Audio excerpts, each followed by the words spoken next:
6장 1절에서 4절까지 내용입니다.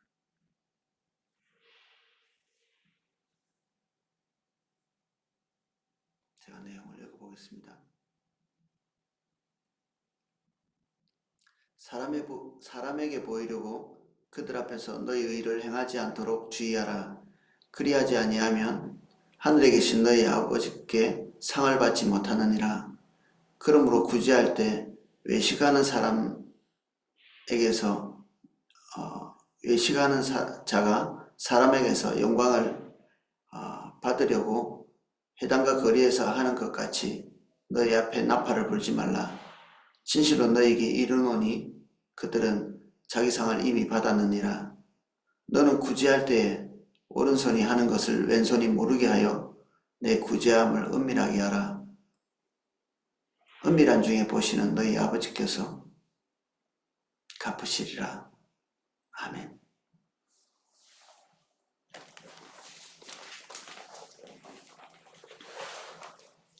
우리는 이 마태복음 5장부터 하나님의 모략, 이 달라스 윌라드의 책을 살펴보고 있습니다.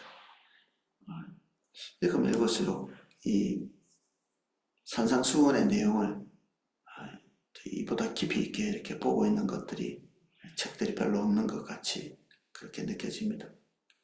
오늘은 6장의 내용입니다.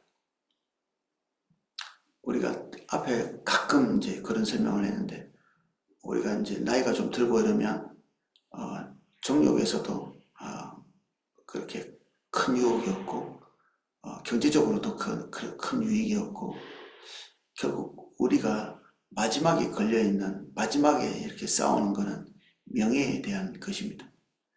다른 사람에게 좋게 보이고, 그리고 명예로운 종교적인 자리에 있고 싶은, 우리가 다 교회 안에서 우리의 중요한 생활들을 하고 있기 때문에 사람들이 나를 경건하게 보고, 그리고 좋은 성도로 보고, 그리고 요 안에서 누릴 수 있는 또 명예라는 게 있잖아요.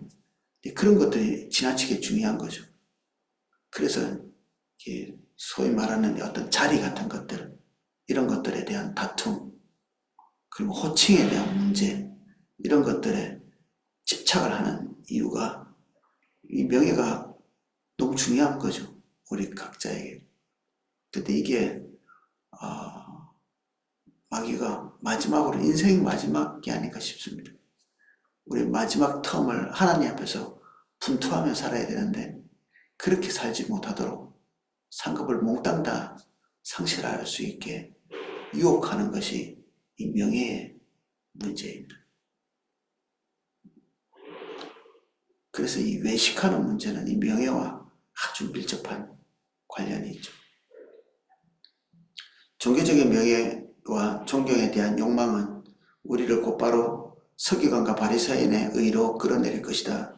처음엔 순수하고 순전하게 출발했다가 명예에 대한 집착이 딱 생기는 순간에 바로 바리새인이나 서기관의 그 올무에 빠져버리게 되죠.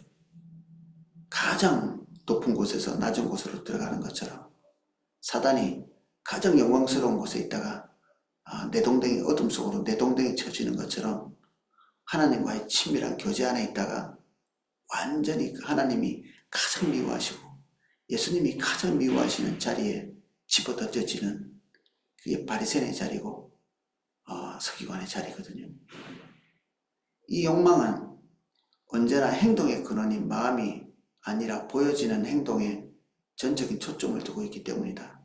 우리의 중심과 전혀 상관없이 우리의 껍데기, 특별히 이제 껍데기는 사람들에게 어떻게 보여지는가, 어떻게 평가되어지는가, 이게 너무 소중한 문제이기 때문에 우리가 가지고 있는 에너지를 내면을 향해서 볼 수 있는 시간이 없죠.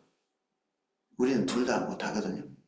그래서 어떻게 보여지는가에 따라서 우리가 가지고 있는 에너지를 사람들에게 보여지는 평가, 여기에 딱 이렇게 올인을 하는 거죠. 탁 쏟아붓는. 예수님은 서기관과 바리새인들에 대해 이렇게 지적하셨다. 저희 모든 행위를 사람에게 보이고자 하여 하나니 그 차는 경문을 넓게 하여 옷을 크게 하고 잔치의 상석과 회당의 상자와 시장에서 문안받는 것과 사람에게 랍비라 칭함받는 것을 좋아하느니라.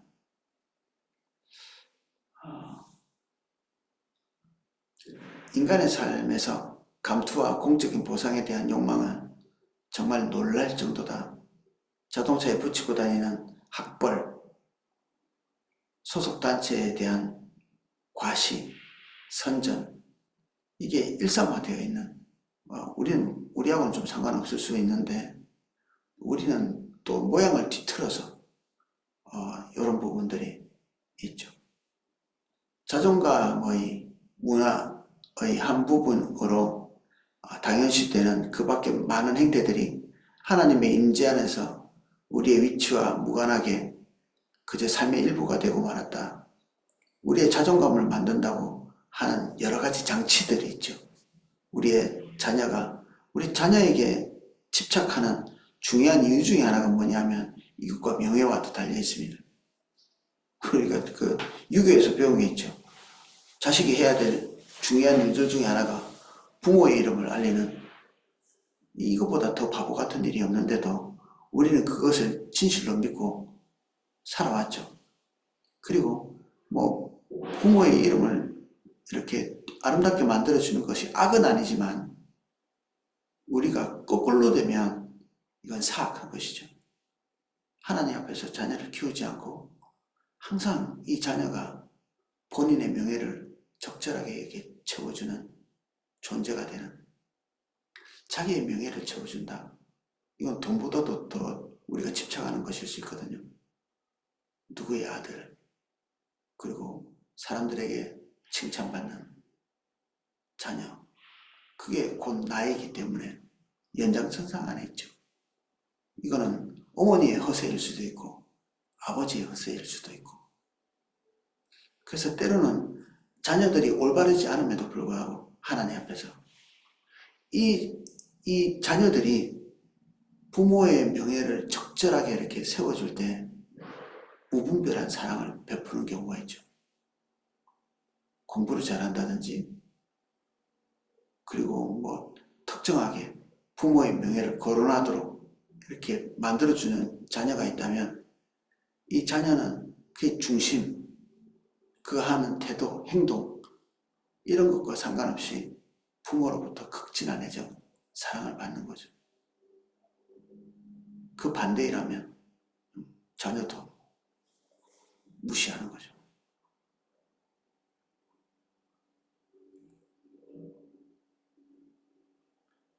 하나님 나라의 자녀들에게 전혀 어울리지 않는 태도, 이 바리새인들의 태도가 그렇습니다. 예수님은 말씀하신다. 그러나 너희는 랍비라 칭함받지 말라. 너희 선생은 하나요. 너희는 다 형제니라. 땅에 있는 자를 아비라 하지 말라. 너희 아버지는 하나이시니 곧 하늘에 계신 자이시니라. 또한 지도자라 칭함을 받지 말라. 너희 지도자는 하나이니 곧 그리스도라. 너희 중에 큰 자는 너희를 섬기는 자가 되어야 하리라. 이런 호칭의 문제. 그래서 저도 이제 처음 사역 시작할 때 전도사로 시작했거든요. 교장인데 전도사 했는데 목사가 되니까 성도님들이 되게 좋아하시더라고요. 저는 인식도 못하고 있다가, 그래서 목사를 따려고 그렇게 애를 쓰는 겁니다. 특히 여성 사역자의 경우에 목사가 되는데 장애가 좀 있거든요. 목사로 안수받는데 이것에 마지막 자기의 모든 것을 걸어놓고 있는 경우가 많습니다. 만약에 목사가 되지 못하면 다른 이름이라도 걸려고 몸부림치는, 전도사나 강도사다.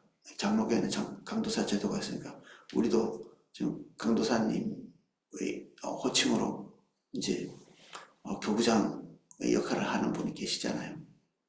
저는 전도사로 시작했는데 이런 것들이 이게 모종의 어떤 불편함을 가져다 주는 거죠.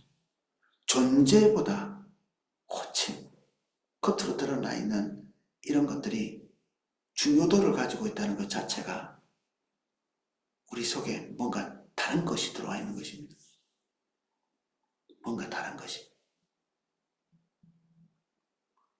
그래서 랍비라 칭함받고 목사로 칭함받고 뭐 장로로 칭함을 받는, 우리 교회 같은 경우 오이코스 리더로 칭함을 받는, 누구 밑에 들어간다 이런 표현을 많이 쓰는데 이게 아주 타락한 거죠. 그래서 자기가 누구 밑에 있다는 것을 수치스럽게 생각하거나 이 섬김 자체를 어떤 높은 자리로 가서 우리가 누구 밑에 있습니다 이런 표현들을 쓰는 거죠. 뭐 이게 꼭 이게 틀린 표현이라기보다는 그 표현을 쓰면서 이 자리 자체를 높이 있는 섬기는 자리로 이해하는 것이 아니라 마치 지위처럼 이렇게 생각하는 것 자체가 우리가 기울어져 있는 것입니다.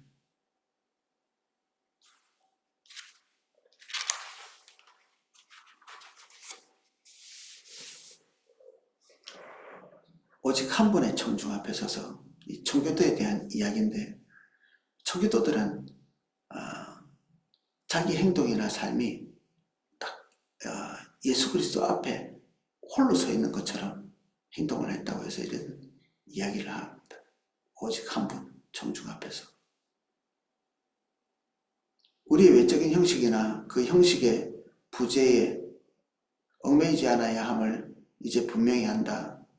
형식은 틀렸으나 마음이 옳을 수 있고 형식은 옳지만 마음이 틀렸을 수 있다. 이 형식과 내용이 딱 부합하지 않는. 그래서 이게 예배의 순서는 올바른데 예배는 드리고 있지 않은, 경배와 찬양의 그 어떤 단계에 따른 이 선곡은 제대로 맞췄지만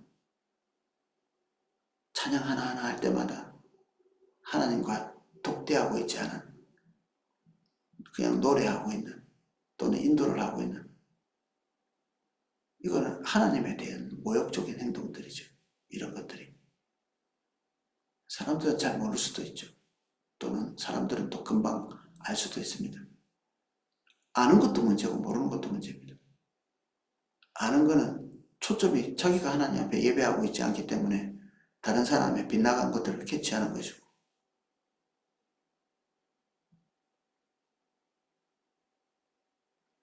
자기가 주님 앞에 예배하고 있으면 다른 사람이 잘 보이지 않거든요.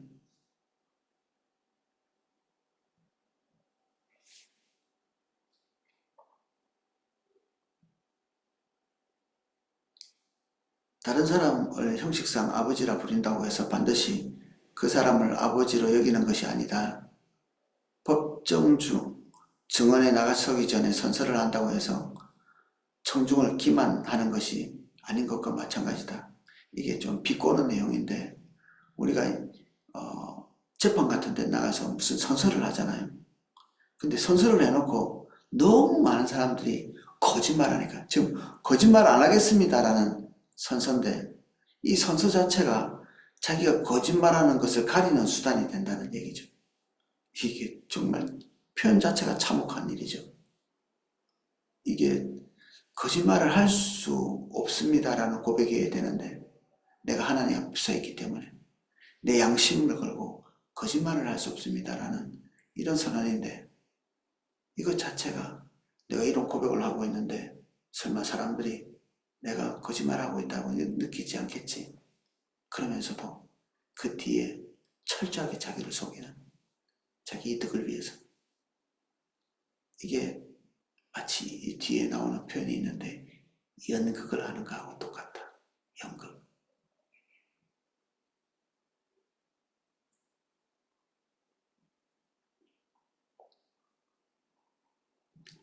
예수님의 가르침은 선행을 감추어야 된다는 뜻이 아니다. 선행한 것들을 감추는 것이 여기 초점이 아닙니다. 어떻게든 모르게 하고 막 숨기려고 하고 들추어놨을 때 또 김새는 것처럼 낯뜨고 하고, 그러니까 사람들이 우리가 행한 행동을 이게 보고 알게 되고 이런 것이 초점이 아닙니다. 마음의 간음의 경우와 마찬가지로 문제가 되는 것은 의도와 목적이다. 우리가 의도를 가지고, 그런 의도를 가지고 이렇게 보는 것이 항상 문제였죠. 성적인 충동 자체가 범죄가 아니듯이 우리가 그런 의도를 가지고 어떤 사람을 대하는 것, 그 존재를 존재로서 보지 않고 그런 대상으로 보는 것, 이게 올바르지 않죠. 이게 뭐 물건 파는 것도 비슷하죠. 어쩌다가 이제 우리의 직업이 뭔가를 이렇게 판매하는 직업이라면 어쩌다 보면 이제 성도들에게 판매할 수 있겠죠. 근데 판매를 위한 대상으로 본다면 문제가 되는 것입니다. 성도가 나의 고객으로 보이는, 이게 예수님께서 지금까지 말씀하신 것과 같은 원리입니다. 선행을 하다가 사람들 눈에 띈 것이 문제가 아니라 사람들 눈에 띄려고 선행을 하는 것이 문제인 것이다. 선행 그 자체 때문에 하지 않고 인정받기 위해서 하거나 다른 사람에게 그렇게 시킬 때마다 그것은 우리의 삶에서 하나님의 역할을 탈취하는 것이다. 둘째, 우리의 의도는 선행을 통해 바라고 기대하는 것으로 알 수 있다. 우리가 선행하고 나서 기대되는 것이 무엇인가? 상대방의 유익이라면, 하나님 앞에서 아버지의 마음을 대변하는 것이라면 옳은 것이죠. 그런데 우리의 의도가 이 선행과 함께 우리의 평판에 달려있다면 우리는 하나님께 버림받는 존재가 됩니다. 그 순간에. 여기에 이런 표현을 써놨거든요. 하나님께서 우리를 지나치신다는 표현을 쓰고 있습니다. 하나님께서는 사람들이 원하는 걸 주십니다. 하나님 앞에서의 뭔가를 원하면 하나님께서 우리를 대면해 주시는데, 우리가 사람의 것을 원하실 때는 하나님께서 거기에 개입하지 않고 그냥 지나가시죠. 우리는 사람의 것을 원할 때 사람의 것을 획득할 수 있습니다. 안 되는 게 아니고. 그것으로 끝나죠, 그냥.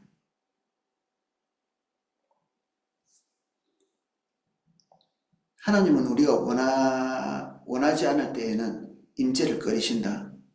하나님은 우리가 그분을 원할 때와 원하지 않을 때를 잘 아신다. 이와 비슷하게 사람들이 진정 인간의 반응을 구할 때는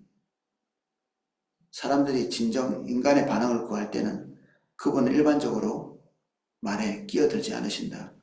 우리의 목표가 자신의 경건함으로 인간에게 좋은 인상을 주는 데 있다면 그분은 기꺼이 허용하시며 곁으로 지나가신다. 방치하시는 거죠.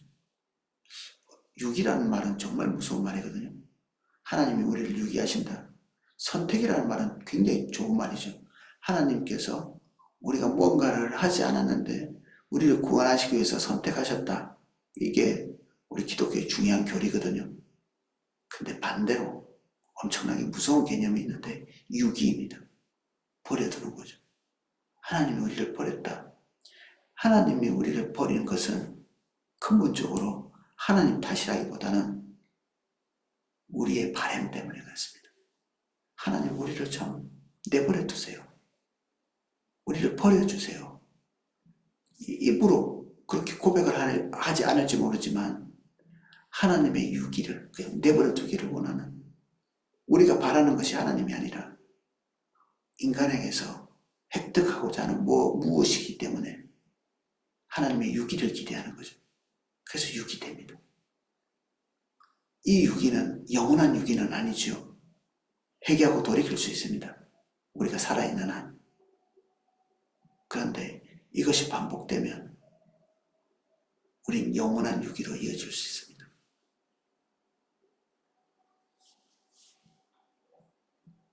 물론 마지막 날이 옵니다. 하나님이 유기하시고 방치하고 내버려 두고 이런다고 끝까지 우리가 자유롭게 우리 중심적으로 살아갈 수 있는 것이 아니라 어느 날 하나님의 심판이 있죠. 한편 우리가 하나님 앞에서 산다면 그분은 우리의 기대에 반응해 주신다. 그분 자신만을 향한 기대. 그러면서 아까 제가 말했던 청교도 이야기들을 하고 있습니다. 오직 하나님 한 분 앞에서만 자기를 세우는 이런 태도로 살았던 청교도의 모습을 여기 샘플로 들고 있거든요.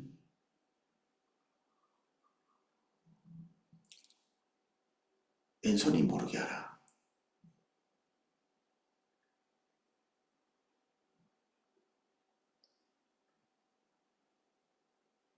앞으로 나올 구제, 기도, 금식 이 모든 것의 기본 자세가 다른 사람이 모르게 하라, 왼손이 모르게 하라입니다. 이게 이제 일종의 예화죠. 어떤 것을 가르치기 위해서, 강조하시기 위해서 예수님께서 이렇게 만들어내신 이야기입니다. 실제로 이런 일이 있었겠죠. 근데 누구 다 딱 지칭해서 뭐 보이는 걸 얘기한 게 아니라 딱 누구 어떤 있을 수 있는 이야기들, 사람들이 딱 들으면 요즘 이런 일이 있지 이렇게 생각하는 그런 일들을 가져와서 예화로 들고 계시죠. 이 가르침에 대한 설명입니다. 첫째, 그분은 가난한 이들을 구제하는 박해행위, 자선행위에 대해서 말씀하신다. 그런 행위를 할 때 예수님은 외식하는 자가 사람에게 영광을 얻으려고 회당과 거리에서 하는 것 같이 너희 앞에서 나팔을 불지 말라 말씀하신다. 진실로 너희에게 이르노니 저희는 자기 상을 이미 받았느니라. 자기들이 원하는 것들을 받는 것입니다. 그들은 사람들이 자신의 선행을 알아주기를 원했다. 그리고 사람들이 과연 알아주었다. 사람들은 이런 것들 잘 하거든요. 아이고 너무 귀하세요. 이렇게 하는 거죠. 이렇게 되면 우리 안에서 무서운 일이 생깁니다. 우리의 자아는 부풀어 오릅니다. 이렇게 자아가 커지죠. 이렇게 자기 기념비를 쌓고 사울의 DNA가 이렇게 커지는 것입니다. 그리고 우리의 진실한 영혼은 쪼그라들죠. 우리 속에 그나마 조금 남아있는 다윗의 DNA는 이게 소멸하는 것입니다. 왜 한 번에 다윗이 되지도 않고 한 번에 사울이 되지도 않습니다. 우리 속에는 어느 정도의 다윗도 있고 사울도 있습니다. 이렇게 사람 앞에서 뭔가를 행하는 이런 것이 반복되어지면 어느 선을 넘어서면 돌이킬 수 없는 사울이 되어 있습니다. 우리 속에 다윗은 죽고 사울은 살아나죠. 이 무서운 일이죠.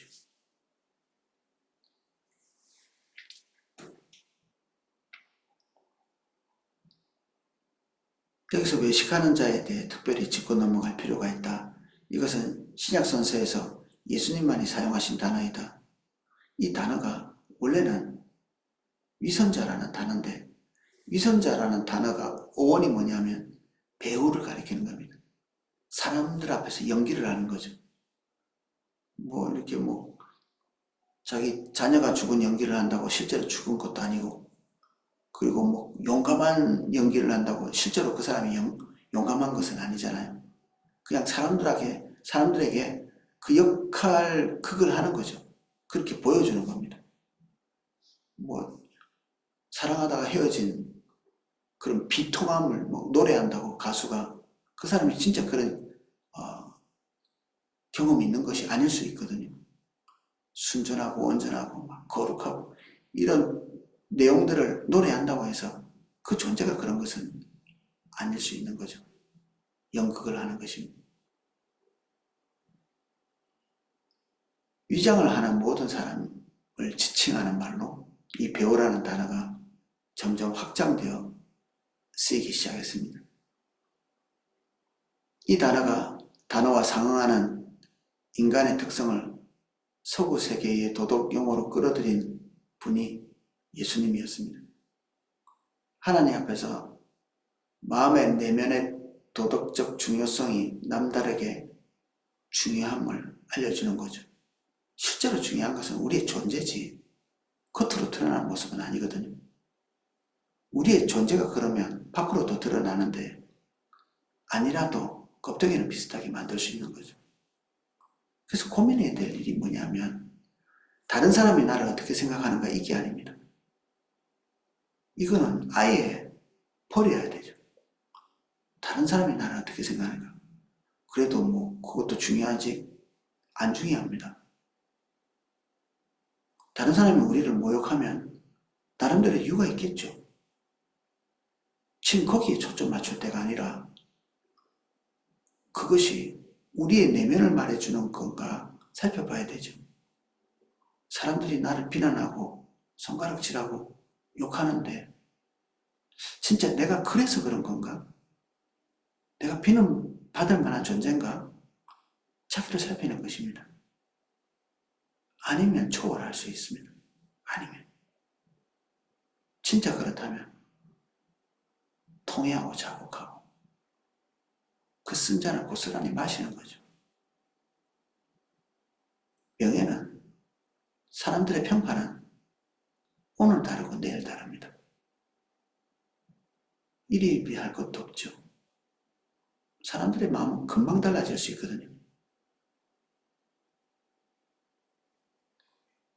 예수님께서 메시아로 한때는 지지받고 인정받다가 왕으로서 인정받고 지지받다가 한순간에 십자가에 못 박혀 죽어야 될 존재로 사람들의 인식 속에는 그렇게 되죠.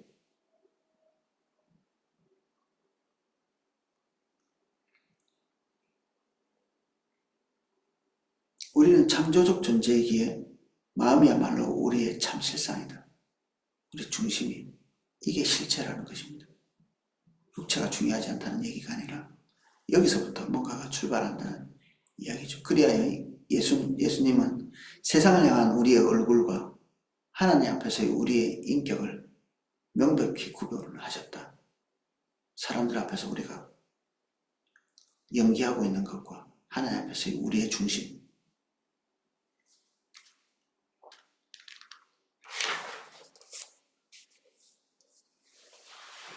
오늘날 병원이나 대학 등 사회기관 건물의 신축에 돈을 내는 것이 기존 건물을 보수하기 위해서 돈을 쓰게 하는 것보다 훨씬 쉽다. 보수를 하면 훨씬 돈이 적게 들고 경제적이죠. 근데 그런데 사람들이 돈을 안 낸다는 겁니다. 유지하고 보수하고 흔적이 없거든요. 근데 건물을 한 채 짓는다. 그럼 그 앞에 비석이 세워지죠. 보시려면 서울대학교 한번 가보시면 됩니다. 서울대학교는 누구누구 이름으로 어떤 건물들이 있으면 무슨 관. 그러니까 건물 하나를 지어준 거죠. 주로 이제 서울대학교 가니까 건축회사 사장님들이 뭐 건축을 하나씩 해줬더라고요. 그거라도 안 되면 좀 웃기는 일인데 그 안에 있는 그 방 하나를 통째로 깨끗하게 만들어주는, 꾸며주고 거기에 이제 조그마한 이름을 이렇게 달아주는. 그래서 아예 이렇게 이름을 세워주는 어떤 공간이 따로 있습니다.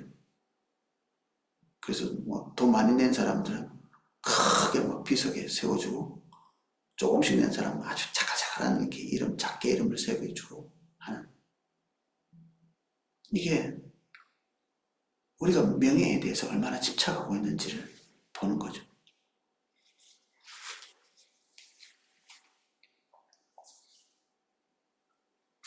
걸레자루나 빗자루에 자기 이름을 새기고 싶어하는 사람은 없을 것이다.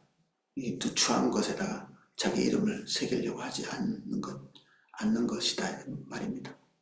나팔을 불지 않더라도 선행에 생색을 내는 방법은 얼마든지 있다. 나팔을 불지 않기 때문에 그 뜨거운 짓을 하지 않는데도 우리 나름대로 기술이 있습니다. 숨기는 척하면서 드러내는 기술이 있는 거죠. 근데 이게 남 모르게 하는 것, 이게 초점이 아닌 것에 대해서 강조를 하면서 선행이 그 성품에서 자연스럽게 흘러나올 정도로 날마다 하나님과의 동행을 통해 온전히 변화된 사람이라면 의당 오른손이 하는 일을 왼손이 모르게 되어 있다.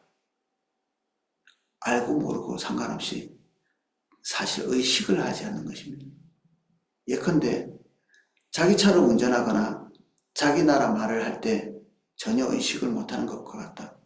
저는 지금 한국말로 이야기하고 있는데 제가 한국말로 해야지라는 생각을 하고 있지는 않거든요. 어렸을 때부터 해온 대로 그냥 몸이 배인 모국어니까 그냥 하는 거죠. 운전할 때도 비슷합니다. 내가 운전을 잘해야지라고 생각한 적이 거의 없습니다. 초보 때는 그렇게 하겠죠. 근데 지금은 운전하면서 딴 생각할 때도 많습니다.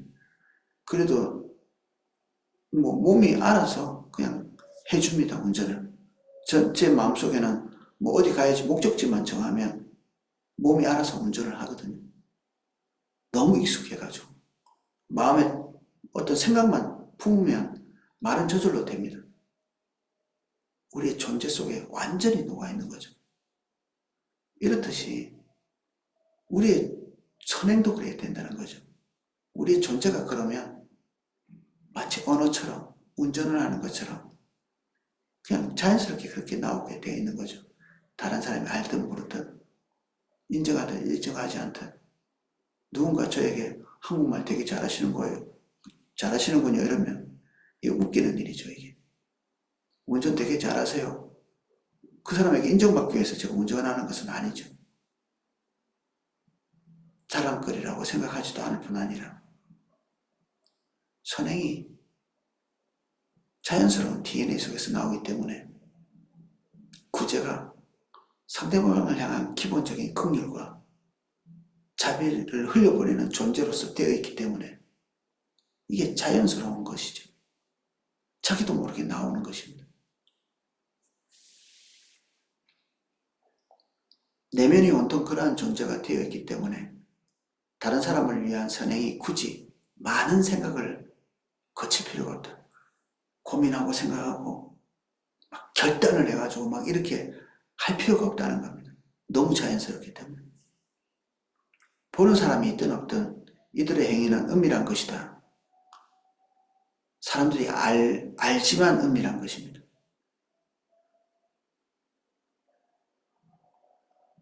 하나님과 주변 사람들을 향한 사랑에 사로잡혀 있기 때문이다. 이들은 자신의 행위를 거의 의식하지 못하며 기억하는 일도 드물다. 기억하지 못합니다. 자기가 선행한 것들을. 아무것도 아는 것 같이. 그런 얘기 있잖아요. 끊임없이 줬는데 뭘 줬는지 기억이 안 나는. 줘야 될 것만 기억하지. 이미 준 것은 기억하지 못합니다. 진정 하나님을 바라보며 하나님 앞에서 살아가는 그들에게 하나님은 응답해 주신다. 은밀한 중에 보시는 너희 아버지가 갚으시리라. 남의 시선과 상관없이 베풀며 자신조차도 특별한 일이나 거창한 일로 느끼지 못하는, 자기 자신이 먼저 이런 일들을 거창하게 느끼지 못하는 것입니다. 자연스럽게 되고 그가 바로 하나님의 시선을 사로잡는 자요 하나님의 선행에 창조적으로 동참하는 자다. 이런 사람들은 하나님과의 교제의 참맛을 누릴 뿐 아니라 자신의 선행이 하나님의 능력으로 몇 배의 영향을 미치는 것을 본다. 조그마한 일을 했다고 생각되는데 이게 걷잡을 수 없이 선한 일로 연결되어지는 것을 경험하게 되는 거죠. 엄청난 열매를 맺기로 유명한 자들이다. 그러나 예수께서 아셨던 것처럼 우리는 그것이 그들과 함께 하시는 하나님의 손에 의한 것임을 알아야 한다. 사실은 내 선행이 커서 대단한 열매를 맺는 게 아니고 지극히 손톱만한 것인데 하나님께서 거기에 일하시려고 하실 때 이것들이 걷잡을 수 없는 결과를 가져오게 되는 것입니다. 누가 하신 일이냐? 하나님이 하신 일인데 하나님이 하셨다는 것을 이 선행한 사람은 누구보다도 잘 알고 있습니다. 그래서 외식적 겸손이 아니라 존재론적 겸손을 할 수 있습니다. 하나님이 하셨습니다라고 말할 때 그게 팩트인 거죠. 팩트. 겸손에 치장된 말이 아니라. 그래서 하나님이 하셨습니다 하면서도 마음속에는 흐뭇하고 우쭐거리는 것이 있지 않고 우리 중심에서 나 자신은 오히려 두려움, 나로 말미암은 것이 아닌 것을 너무나 절실히 알고 있기에 두려운 거죠. 그것이 다음 단계, 또 그 다음 단계 되어지기 위해서 주님께 철저히 의지하는, 한번 자랑한 사람은 하나님의 얼굴을 구할 수가 없습니다. 하나님을 기대할 수도 없죠. 다 뜨거우니까. 그래서 사울은 주님을 찾을 수가 없었습니다. 어떻게 나 뜨거워서 하나님이 행하신 일에다가 자기가 기념비를 떡 세워놓고 그 다음 단계 하나님을 다시 찾아갈 수가 없어요. 그러니까 목사 찾는 겁니다. 그러니까 기도사역자를 찾는 거고요. 그러니까 이미 죽은 사무엘을 불러올리는 것입니다. 자기가 나 뜨거워서 하나님을 볼 수 없기에, 그러나 하나님의 도움은 필요하기에 그 길로 가야 형통한다는 걸 알기 때문에 하나님으로부터 형통케 될 정보를 얻기 위해서 사무엘이라도 불러올리는 거죠. 이미 죽었는데. 그러니까 목사를 찾고, 올바르지 않은 태도로 목사를 찾고, 그러니까 기도사역자를 찾고 그러는 거죠. 제 말은 그런 경우가 있다는 얘기입니다. 목사 찾는다고 잘못됐다는 게 아니라, 기도사역자를 찾는다고 잘못된 게 아니라, 그런 의도로 찾을 때 하나님과는 멀어지게 되어 있습니다.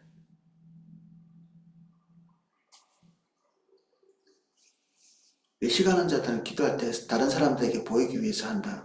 근데 우리 포도나무교회는 이런 분들이 없을 것입니다. 예, 제가 단언할 수 있다고 생각합니다. 과연 뜻대로 된다. 사람들은 그들을 본다. 그것이 그들이 얻는 상이다. 원하는 것을 얻는 셈이다. 모든 과정은 인간의 능력 범주 안에 들어있다. 그가 기대할 수 있는 것은 인간의 능력 범주 안에 있는 일어나는 일들이죠. 이게 제일 불쌍한 겁니다. 그리스도인에게 제일 불쌍한 것은 인간이 노력하면 얻을 수 있는 것 외에는 아무것도 얻을 수 있는 게 없는, 그리스도인이라는 것은 초월적 세계를 같이 살아가는 존재거든요. 초월적 존재이신 하나님과 긴밀한 소통을 하고 있는 존재입니다. 어떻게 다른 그런 것이 없는 존재들과 같은 품질의 삶을 살겠습니까?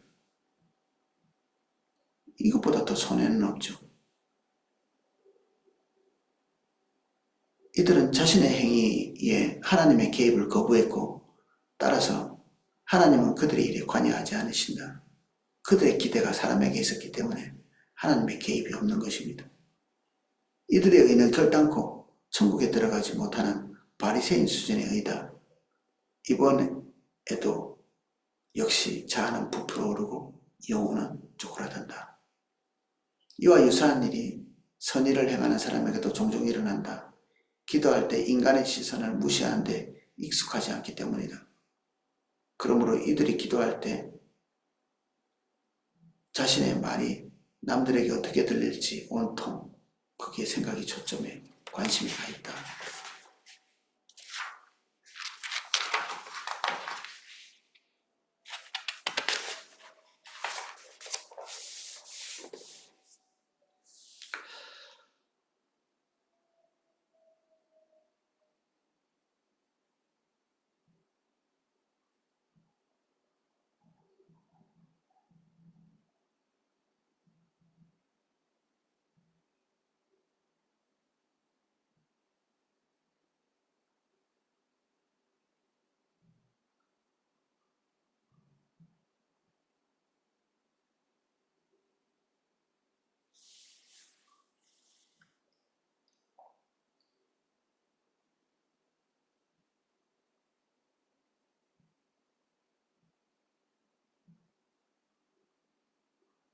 예수님은 행동을 넘어서서 행동의 근원에 대해서 우리에게 이 시간 지적하셨습니다.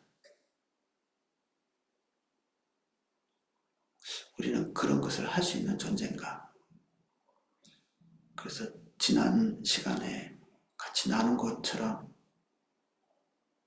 우리가 오른손이 하는 일을 왼손이 모르게 해야지, 이렇게 노력해야지, 이런 분투보다는 우리가 이런 일들이 자연스러운 존재인가?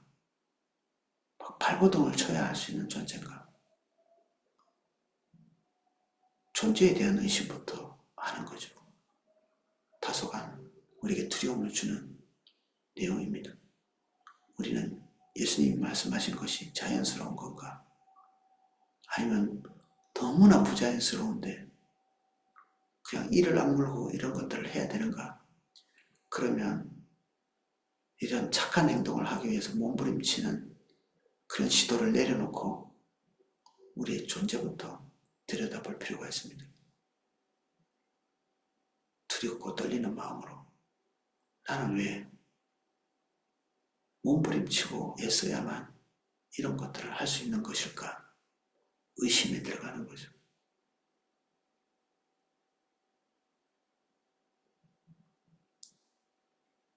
아까 예화처럼 구제가 운전을 하는 것처럼, 한국말을 하는 것처럼 자연스러운 존재, 그러한 존재이어야 마땅한 것입니다.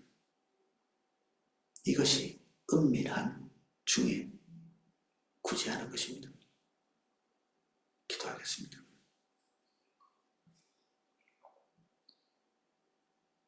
우리의 행동은 존재를 말해줍니다. 우리의 마음의 의도가 우리의 존재를 말해줍니다. 구제도 기도도 다 같은 맥락 안에 있습니다. 우리의 존재가 그러해야 구제도 금식도 기도도 거기에 의미가 있습니다.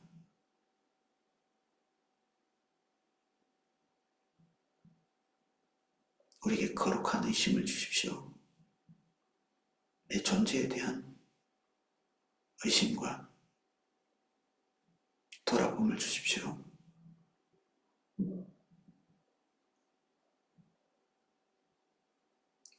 순수하게 해주십시오. 우리의 모든 것이 섞인 것이 되지 않도록 우리의 영혼이 찌꺼기 없이 순결하기를 원합니다.